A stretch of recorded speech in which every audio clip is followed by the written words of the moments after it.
र टिचरको भ्याकेन्सी खोलिएर आएको छ र यो भ्याकेन्सी चाहिँ तपाईको कालिम्पोङ EMRS स्कुलमा टिचरको भ्याकेन्सी रहेको छ र एप्लिकेसनको लास्ट डेट भन्नुपर्दा तपाईको 5 तारिक 5 महिना 2025 यानी कि 5 मे सम्मको तपाईको लास्ट डेट रहेको छ। भ्याकेन्सीको डिटेल भन्नुपर्दाखेरि नेम अफ द पोस्ट तपाईको कुन चाहिँमा रहेको छ भन्नुपर्दाखेरि असिस्टेन्ट टिचरको भ्याकेन्सी रहेको छ, यो जियोग्राफी टिचरको भ्याकेन्सी रहेको छ र तपाईलाई यसमा एजुकेसन क्वालिफिकेसन कति मागेको छ भन्नुपर्दाखेरि यहाँनिर तपाईलाई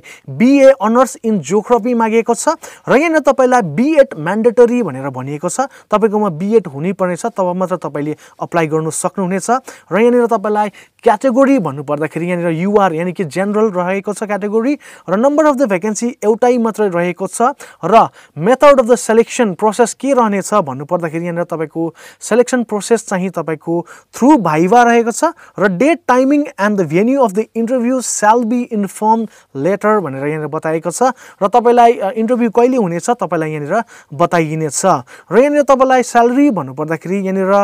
रिन्युमिनेसनमा तपाईलाई कन्सोलिडेट मन्थली रेन्युमरेसन तपाईलाई यहाँनिर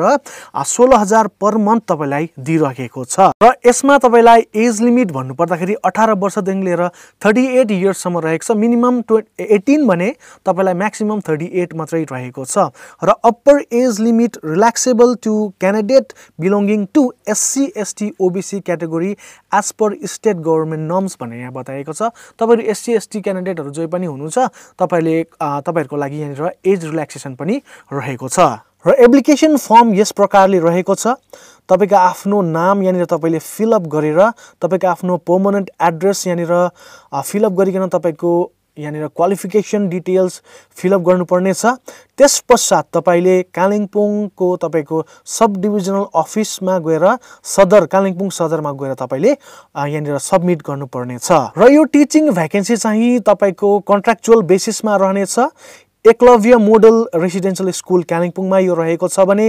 तपाईलाई यसको फर्म फिल अप गर्नको लागि फर्मको लिंक म तपाईलाई डिस्क्रिप्सनमा दिनेछु। डिस्क्रिप्सनमा गएर तपाईले डाउनलोड गरेर फिल अप गरिकन तपाईले सबमिट गर्न सक्नुहुनेछ र यो भिडियो तपाईलाई इन्फर्मेटिभ लाग्यो भने तपाईको फ्रेन्ड्स फ्यामिलीमा तपाईले ज्यादा से ज्यादा शेयर गर्नु होला अनि अन्तमा लाइक एन्ड सब्स्क्राइब गर्न पनि नभुल्नु होला।